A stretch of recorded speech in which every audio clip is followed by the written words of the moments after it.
Well, good morning. It's Crazy Cheap Chick. I'm coming to you from Bright Bridge Farm, my homestead. And today I'm going to show you how to make vanilla. Now, vanilla, you might think of it like this, like you just go to the store and buy vanilla, but you can make your own vanilla. It's really easy. It's not that cheap. And it takes a long time, but it is easy. But it makes a fabulous gift. If you can think ahead to when you need to give a gift, you have to think several months ahead. It's a fabulous gift, and it's high quality vanilla, like a Watkins kind of vanilla. It's not going to be something like this, which actually has no vanilla in it, just vanilla flavoring and caramel coloring. So we're going to make actual vanilla out of vanilla beans, and it is easy. So let's get going. So here is some vanilla that I started sometime in July, I think. It's been about 6 months. Today's December 23rd, and I think I started this about mid-July. So it's been several months, and this is how dark it is. Now, the longer it sits, the darker it will get, and the more flavorful it'll become. It only gets better as it ages. And you start with just vanilla beans. Now, I bought these vanilla beans at Whole Foods. If you watch my channel, you know I went in there the other day. And I think they were around $12.95.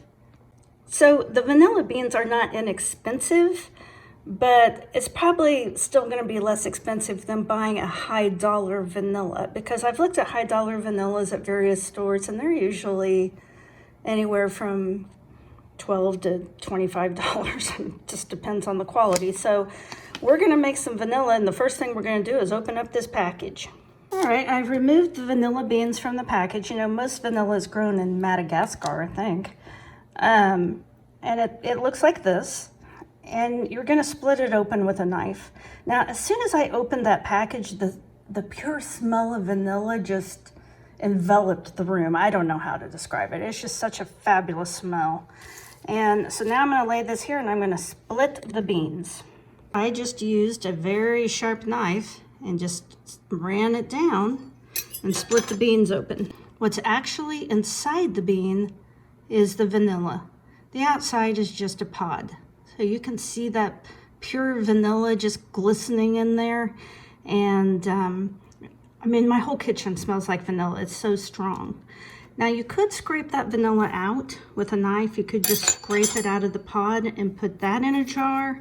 But I like to just put the whole pod in. I think it looks pretty. And so I'm going to put the whole pod inside this jar. Just put them in there.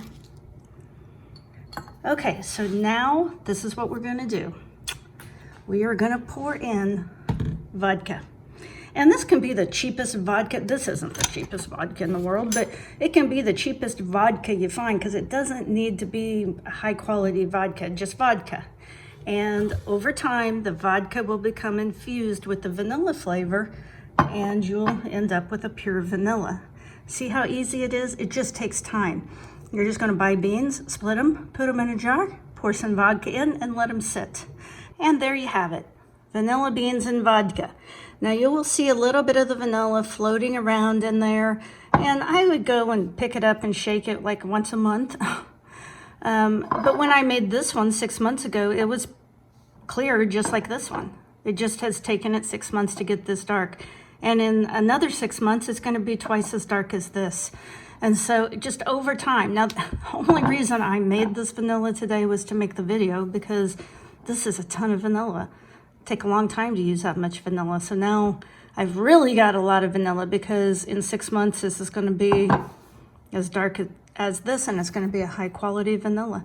Now, you could buy little jars and make gifts out of them for people, but the most important thing is to make sure it's a tight fitting lid. Otherwise this will evaporate. I tried to make some vanilla as gifts, and I had bought these little jars at Hobby Lobby, but the problem is they're not tight fitting enough. So I had them sitting in a closet, and it's evaporated out because that was almost full. So it's got to be a high enough quality of jar that it won't evaporate. You see the squirrel?